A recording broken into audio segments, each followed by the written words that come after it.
여러분 에베소서 1장에서 2장을 저희들이 7개의 단어로 요약 정리했습니다. 기억나시죠? 단어 한번 떠올려 볼까요? 입양, 성량, 비밀, 비밀은 새 창조입니다. 성령, 보증, 그리고요 기도하는데요. 그 기도의 내용이 세 가지죠. 소망과 영광과 능력. 바울이 이 7가지의 개념으로 저는 에베소서 1장, 2장을 정리할 수 있다고 생각하는데요. 이 긴 이야기, 이것도 되게 긴 이야기를 줄인 건데 이거를 한 문장으로 이야기한다면 전 이렇게 이야기할 수 있을 것 같습니다. 오늘 복이 터지셨습니다. 한마디로 요약합니다. 1장, 2장을 뭐라고 요약하면 좋냐면요. 십자가를 통한 하나님의 승리. 따라해 보실까요? 십자가를 통한 하나님의 승리. 하나님이 세상에 대해서 승리하셨습니다. 근데 그 하나님의 승리는 예수님의 십자가와 부활을 통해서 드러났습니다. 밝히 보여졌습니다. 그래서 주님의 십자가와 부활이 승리인 것처럼 주님의 몸인 교회인 우리들의 승리의 방식도 십자가가 되어야 된다. 여러분, 이게 바울이 가지고 있는 생각이었습니다.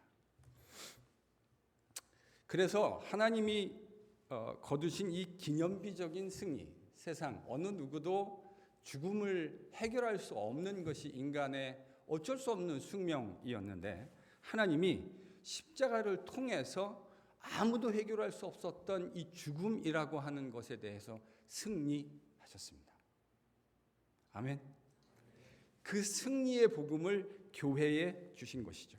그래서 교회는 하나님이 이 세상에 대해서 승리하시고 거두신 그 십자가 복음이 어떤 것인지를 세상 속에서 기념비적으로 증거해야 하고 그것들을 누리며 살아갈 권리와 책임이 주어진 것입니다. 하나님은 주님의 몸인 교회를 통해서 이 승리가 어떤 것인지를 효과적으로 보여주시기 위해서 교회의 말씀의 사역자들을 선물로 허락하셨습니다. 이 말씀의 사역자들에게 성도들을 잘 준비시킬 것을 부탁하신 것이죠. 그 준비란 예수님이 이루신 승리를 교회로서 세상 가운데 어떻게 이루어내야 하는 것인가 라는 문제와 연관되어져 있습니다. 그래서 목사는 하나님이 이루신 승리를 성도들이 어떻게 교회와 또 가정과 직장과 일터에서 이루어낼 수 있는가 하는 것들을 준비시키고 훈련시키는 일에 전념해야 합니다. 목사가 그렇게 하게 되어지면 성도들이 그들이 있는 곳에서 그 승리를 구현해낼 수 있게 되는 것이기 때문에 그렇습니다. 그리고 바울은 우리가 지난주에 묵상했듯이 16절 이제 마지막에서 그리스도로부터 이 모든 능력이 어디서부터 임하냐면 바로 우리의 머리이신 그리스도로부터 from whom. 그래서 지난주 설교 제목이 헬라어 2단어 배우셨어요? ex who, from whom. 그로부터 이 모든 능력이 공급되어진다. 이렇게 이야기했습니다.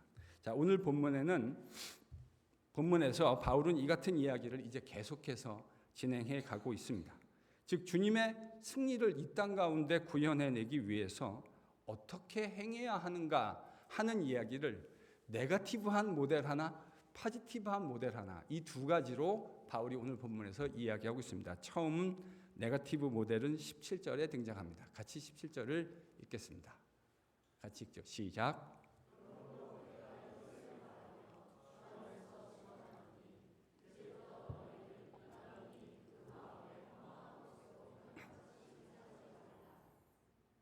17절에 보면 바울은 따르지 말아야 할, 그러니까 새로운 창조의 피조물인 그리스도 예수의 사람들, 새 창조의 사람들이 따르지 말아야 할 모델을 17절에서 이야기하는데 누구처럼 행하지 말라 이렇게 얘기했습니까?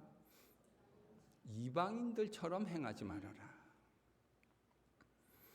근데 여기서 이방인들을 어떻게 묘사했냐면 허망한 마음을 가진 이방인 이렇게 표현했어요. 어떤 이방인이요? 허망한 마음을 가진 이방인. 그럼 이 허망하다는 말이 무슨 말인가?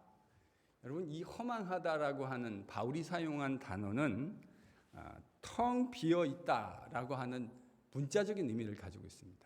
허망하다 어떻게 돼 있다고요? 텅 비어 있다. 그래서 성경에서 이 허망하다는 단어가 쓰일 때 어떤 의미로 쓰여 있냐면 알맹이가 없이 텅 비어 있는 우상을 이야기할 때 이 단어들이 사용돼요. 그러니까 우상은요, 뭐가 없는 거죠? 알맹이가 없는 거예요. 우상은 알맹이가 없는 텅 비어 있는 것입니다. 이렇게 하지 말아야 할 이유를 바울은 연이어 18절 19절에서 이렇게 설명하죠. 18절 19절도 같이 읽겠습니다. 왜 그렇게 살면 안 되는가? 같이 읽습니다. 시작.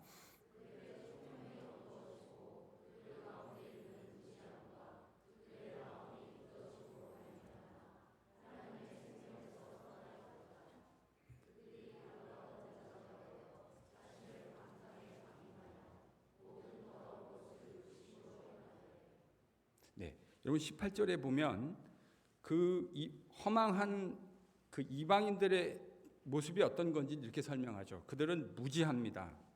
마음은 굳어져 있습니다. 그래서 결과적으로 하나님의 생명으로부터 떠나 있습니다. 여러분, 하나님의 생명으로부터 떠나 있는 사람들의 모습이 어떤 것인지 바울은 19절에서 이렇게 설명했어요. 그 사람들은 어떤 사람들이래요? 감각이 없는 사람들. 여러분들 느끼지 못하는 병을 가지고 있는 사람들이 종종 있습니다. 아주 희귀병인데 우리가 통증을 느낄 수 있다고 하는 건 하나님이 우리를 창조하신 방법 중에 하나입니다. 맞죠?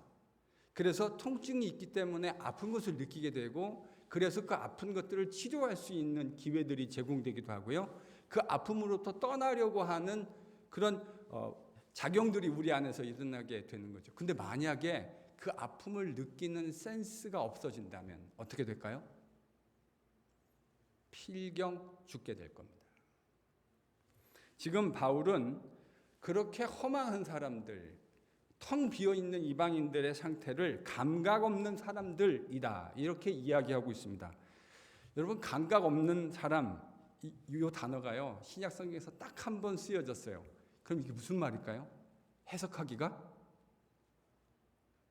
어렵다.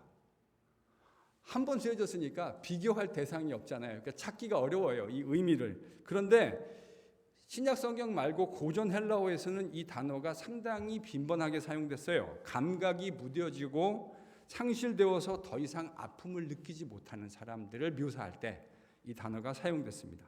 그러니까 바울은 지금 통증을 느끼지 못하는 사람들처럼 수치스러운 여러 가지 일을 행하면서도 전혀 수치를 느끼고 있지 못하는 사람들을 그들의 그 방탕한 모습을 묘사하기 위해서 지금 이 이야기를 하고 있는 것이 틀림없습니다.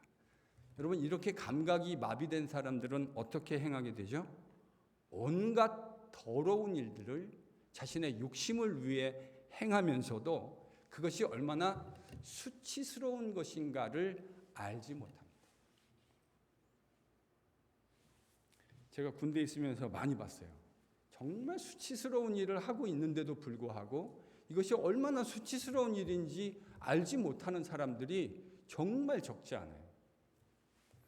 바울은 그리스도의 승리를 세상 속에서 전해야 하는 성도들이 따르지 말아야 할 이방인들의 모델뿐만 아니라 궁극적으로 우리가 추구해야 할 모습이 어떤 것인지를 본문 22절에서 24절 이렇게 이야기해 주고 있습니다.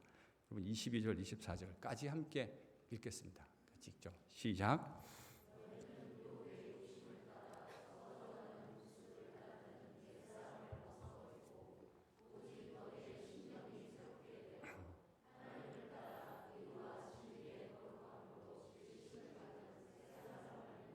네. 지금 바울이 이야기한 것을 문맥 속에서 읽으면 전 이렇게 이야기할 수 있을 것 같아요. 에베소 교회의 성도들아, 너희들이 정말 주님에 대한 복음을 듣고 그 가르침 안에서 주님과 교제하고 사귐을 가지고 있는 사람들이라고 한다면 이방인들이 추구하는 알맹이가 없는 그 텅 빈 삶의 모습을 벗어버려라. 그리고 여기서 벗어버리라라고 하는 이 말은 바울이 그의 서신에서 참 많이 사용하는 말이죠. 벗어버리고 입어라. 벗어버리고 입어라. 옷을 입고 벗는 그 이미저리를 사용한 것입니다. 그래서 그는 이렇게 말하는 거예요. 심령이 새롭게 되어서 하나님을 따라 의와 거룩하심 안에서 새롭게 창조된 사람을 입으라. 그러니까 옛사람, 알맹이 없는 허망한 삶, 자신들이 뭘 추구하고 샀는지도 알지 못하는 그런 의미 없는 삶, 텅 비어있는 삶을 벗어버리고 어떤 삶을 추구하라는 거예요? 그리스도 예수 안에서 새롭게 창조되어진 그 새로운 사람을 입으라 라고 권면합니다.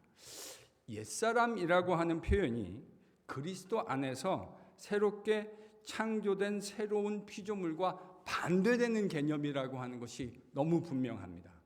그렇죠?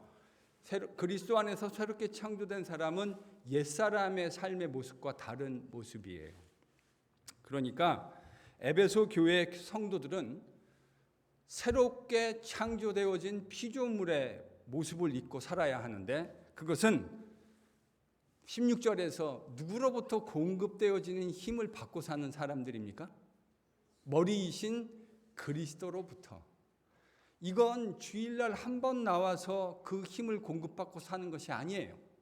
매일같이 내가 살아가는 모든 삶의 순간마다 머리이신 그리스도로부터 공급되어지는 힘을 받아서 새로운 삶의 모습을 살아갈 수 있는 힘과 원동력을 공급받게 되어진다. 바울은 그것을 바로 새로운 피조물을 입으라 라는 말로 표현하고 있다는 사실을 기억해 주셔야 할 것 같습니다. 자, 4장에서 바울이 지금까지 한 말을 요약하겠습니다. 이제 눈치가 생기시죠? 앞에 말을 다소 잘 이해하지 못했더라도 지금부터 제가 하는 말을 이해하시면 핵심을 이해하고 넘어가게 되는 겁니다. 4장까지 바울은 이렇게 이야기했습니다. 세상에서 승리하신 하나님의 샬롬의 복음을 기념하고 그 승리를 세상에 구현해내기 위해서 세우신 주님의 교회는 여러분 뭘 유지하기 위해서 최선을 다해야 합니까? 샬롬. 왜 샬롬을 지키는 일이 그렇게 중요한 것일까요? 예수 그리스도를 통해서 하나님이 만들어내신 새로운 창조의 세상의 목적이 하나님과 우리가 샬롬을 누리고 사람들 사이에 샬롬을 누리는 겁니다. 이게 교회가 전해야 할 프로파간다예요. 그런데 교회가 그 샬롬을 지키지 못해요. 그럼 세상이 뭐라고 우리한테 얘기할까요? 금자씨에 나오는 유명한 대사가 있지 않습니까? 너나 잘하세요. 아니, 세상에 샬롬을 전해야 되는데 교회가 그 샬롬을 누리고 있지 못하다면 여러분 세상에 있는 사람들이 우리가 이야기하는 그 샬롬을 얼마나 하찮고 가볍게 여기겠습니까? 그래서 바울은 평안의 줄로 하나 되게 하신 것을 어떻게 지키라 그랬어요? 힘써서 지켜라. 힘써서 지켜라. 그 말은요, 이렇게 말해도 괜찮을 것 같아요. 목숨을 다해서 지켜라. 그리스도 안에서 하나님이 너에게 허락하신 이 샬롬의 은혜를 하나님과 누릴 뿐만 아니라 형제들과 자매들과 누리기 위해서 우리는 모든 힘을 다해야 합니다. 그게 교회의 가장 중요한 사명이에요. 그래서 제가 그랬어요. 저는 이 사실을 깨닫고 난 다음부터 어떤 마음을 먹게 됐냐면 교회가 가지고 있는 이 샬롬의 가치를 지키는 것보다 더 중요한 가치가, 이걸 희생시키면서까지 붙들어야 할 더 소중한 가치가 존재하지 않는다 하는 사실을 깨닫게 됐어요. 그러면요, 여러분 우리가 이 샬롬을 깨는 일들, 다음 주에도 우리가 이 이야기를 좀 더 자세하게 하게 될 텐데요. 샬롬을 깨는 일들이 가만히 사역을 안 하는 교회에 일어날까요? 아니면 액티브하게 사역을 하는 교회에 일어날 가능성이 더 많을까요? 어떻게 생각하세요? 열심히 하려는 데서 샬롬이 깨지는 일이 훨씬 많이 일어납니다. 아무것도 안 하면요, 싸울 일도 없어요. 아무것도 안 하는데 왜 싸워요? 근데 뭔가를 열심히 하려고 하기 때문에 그 안에서 우리의 미숙함이 드러나기 때문에 다투게 되는 거예요. 그래서 저는 천천히 가겠다고 하는 전략을 구사하기로 마음먹었습니다. 이 샬롬의 승리를 잘 효과적으로 구현해내기 위해서 하나님이 교회에 누구를 선물로 주셨죠? 목사, 즉 교사, 말씀의 교사들을 하나님이 교회에 선물로 주셨습니다. 그들이 자신들에게 부여된 역할들을 잘 감당하게 되어지면 목사, 교사가 핵심이 아니에요. 목사, 교사가 자신들의 역할을 잘 감당하면 성도들이 누구랑 딱 연결되게 돼 있습니까? 우리 주님과, 머리이신 주님과 연결되게 돼 있고요. 그렇게 되면 주님이 기대하시는 승리를 이 세상 속에서 교회로서 구현해낼 수 있게 되는 것이죠. 그러니까 이 승리를, 십자가 승리의 능력들을 교회로서 우리가 세상에서 구현해내려면 누구로부터 궁극적으로 힘을 공급받아야 돼요? 예수님, ex who? From whom? From Christ. 그리스도로부터 그 능력과 힘을 공급받아야만 허망한 이방인들이 살아가는 방식, 그것과 레디컬하게 다른 새 창조의 피조물로서 이 세상을 살아갈 수 있게 되는 줄로 믿습니다. 예수 그리스도에게 딱 붙어 있을 때. 그래서 예수님이 요한복음 15장에 이 원리를 어떻게 말씀하셨냐면요. 내가 포도나무고 너희들은 가지니. 여러분, 그럼 가지가 열매 맺을 수 있는 방법이 뭐죠? 포도나무에 꽉 붙어 있는 것. 그 포도나무 대신 우리 주님께 딱 붙어 있기만 하면, 보세요. 요한이 한 말과 바울이 한 말이 말은 좀 다른데 포장지만 하나 싹 벗겨보니까 그 안에 내용이 정확하게 똑같군요. 맞습니까? 저만 혼자 신난 것 같은데요. 여러분, 요한복음에서 요한이 한 말하고요, 지금 에베소에서 바울이 한 말하고 하나도 다르지 않아요. 똑같은 얘기예요. 열매 맺고 승리하기 위해서 우리는 우리의 머리이신 포도나무 대신 참 이스라엘 대신 예수 그리스도에 붙어 있어야 합니다. 그러면 우리는 세상에서 승리할 수 있습니다. 그래서요, 종합적으로 얘기하면 이런 말이 되는 겁니다. 성도들이 세상에서 승리하는 방식으로 살아간다 하는 이 말은 새 창조의 피조물, 즉 그리스도 안에 새로운 인류, 따라하십니다. 그리스도 안에 새로운 인류. 예, 그래서 이제 오늘 설교 제목이 그리스도 안에 어떤 사람이요? 새 사람. 그리스도 안에 새 사람으로 살아가기입니다. 우리가 그리스도 안에 있는 새 창조의 피조물로서 세상과 다른 모습으로 살아갈 때 세상은 주님이 기대하시는 승리를 그들도 경험하게 될 줄로 믿습니다. 그러니까 교회의 사명은요, 세상과 다르게 사는 겁니다. 옆에 분에게 이렇게 권면주세요. 세상과 다르게 사시래요. 세상과 다르게 사는 것. 여러분, 이게 예수의 제자의 사명입니다. 세상과 다른 모습으로. 저는 오늘날의 교회가 약해진 이 슬픔이 어디 있다고 생각하냐면, 교회가 세상하고 너무 똑같은 방식으로 살아가요. 세상이 추구하는 걸 예수님의 이름을, 하나님의 힘을 빙자해서 얻으려 하고요. 세상 사람들이 욕망하는 똑같은 것을 우리도 욕망하면서 살아가요. 여러분, 이러면 그건 그리스도 안에 새 사람으로 살아가는 것이 아니에요. 어떤 사람으로 살아가는 거죠? 옛사람으로 살아가는 거예요. 세상 사람들이 추구하고 있는 똑같은 가치. 그러니까요, 그리스도인은 내가 주일날 예배에 참석합니다 라는 말로 정의되는 것, 저는 정말로 충분하지 않다고 생각해요.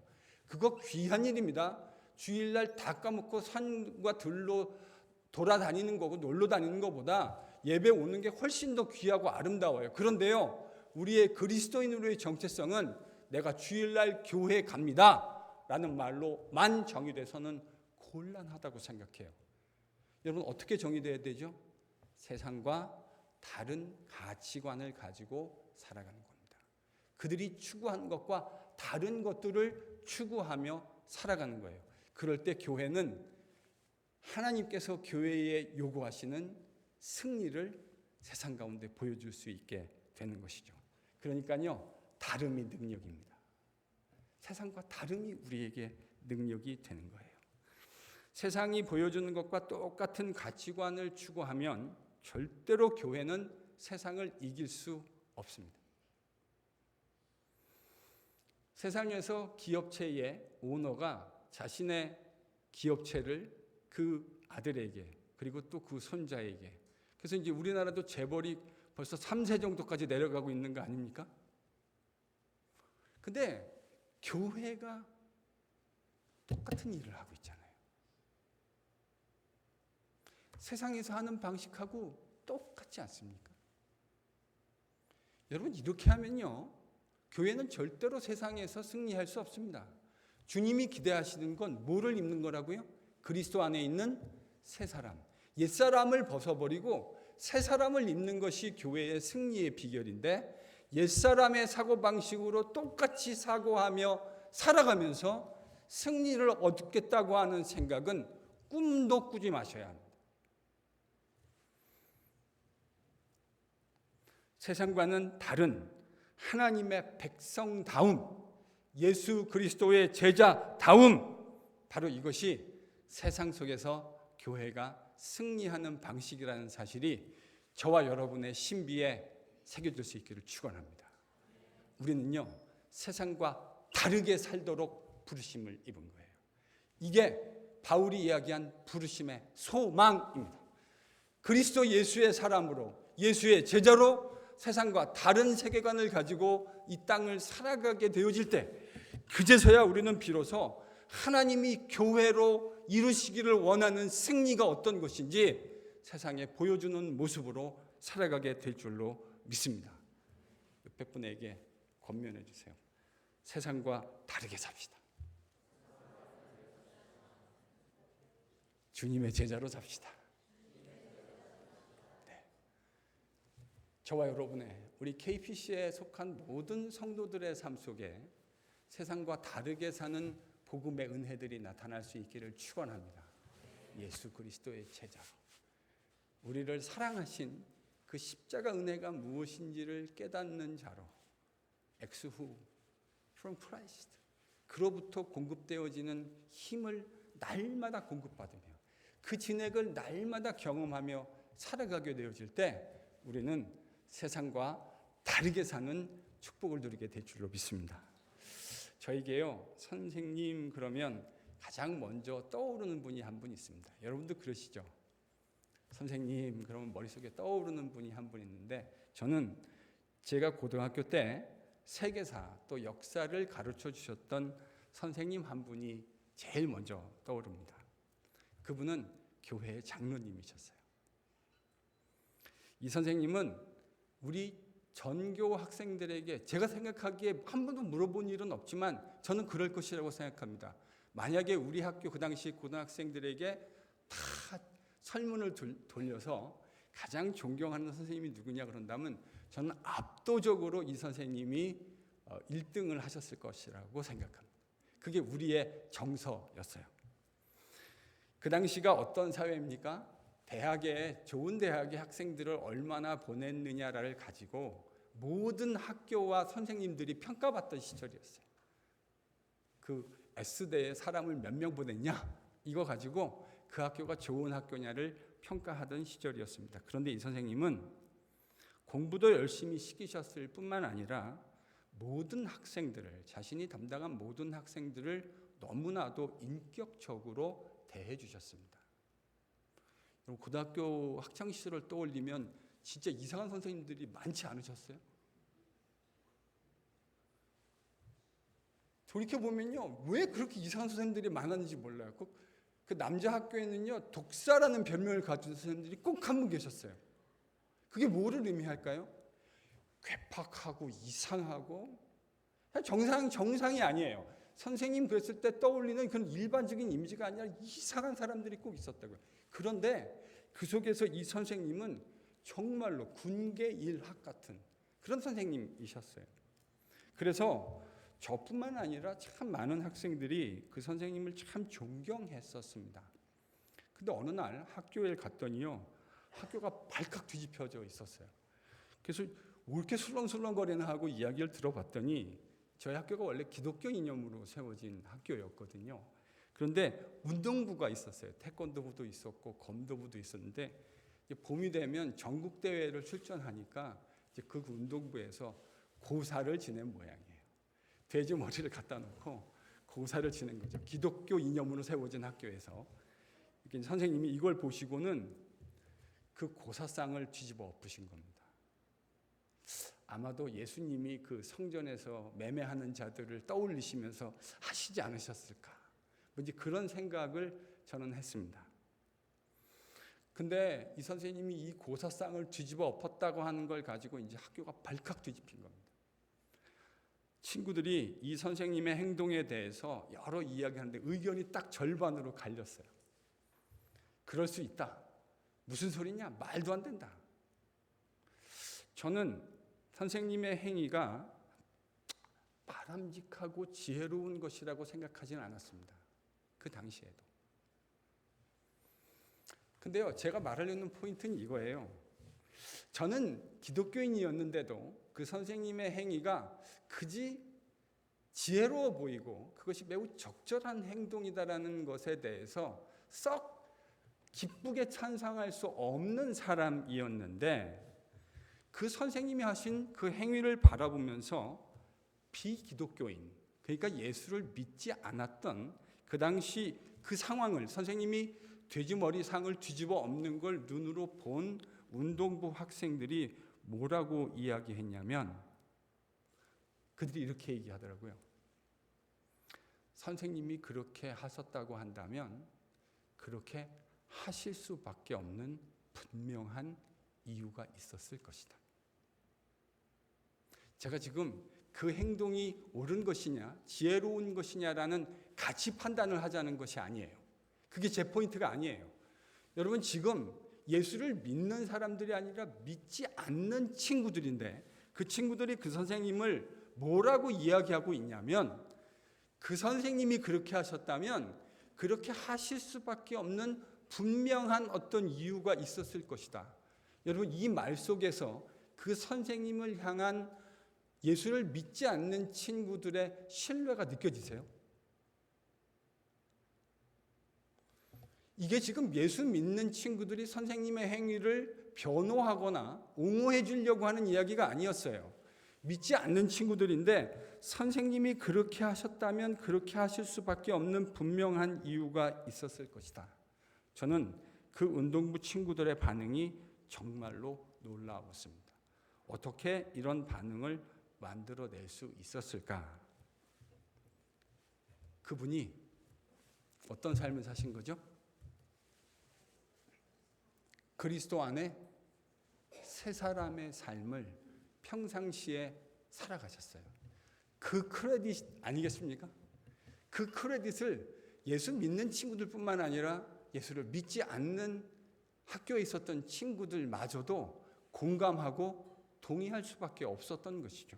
그래서요, 그분이 장로님으로서 평상시에 보여주셨던 세상과는 너무나 분명하게 달랐던 세계관, 그분의 가치, 모든 것들이 좋은 대학을 몇 명 보냈느냐로 모든 사람들과 학생들과 선생님과 학교를 평가하고 있던 사회에서 어떻게 그리스도인으로서 구별되어서 세상 가운데 살아가야 하는지를 가지고 고민하셨던 그 선생님, 그 장로님의 고민이 이 평가 안에 고스란히 묻어져 있었던 것입니다. 그분은 장로로서 평상시 세상과 분명하게 다른 삶의 모습을 보여주셨습니다.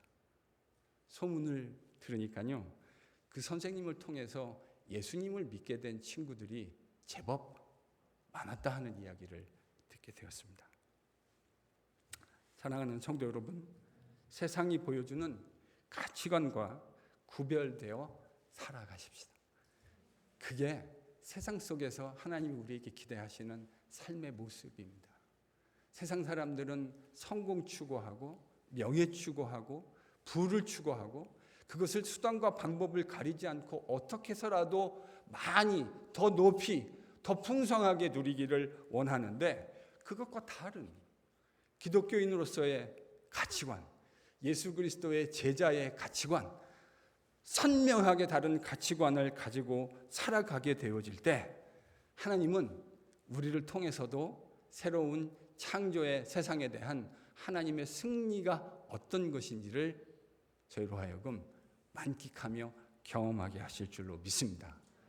이 귀한 은혜가 우리 KPC 모든 성도들, 저를 포함한 우리 모든 성도들의 삶 속에 충만하게 임할 수 있기를 예수 그리스도의 이름으로 간절히 축원합니다.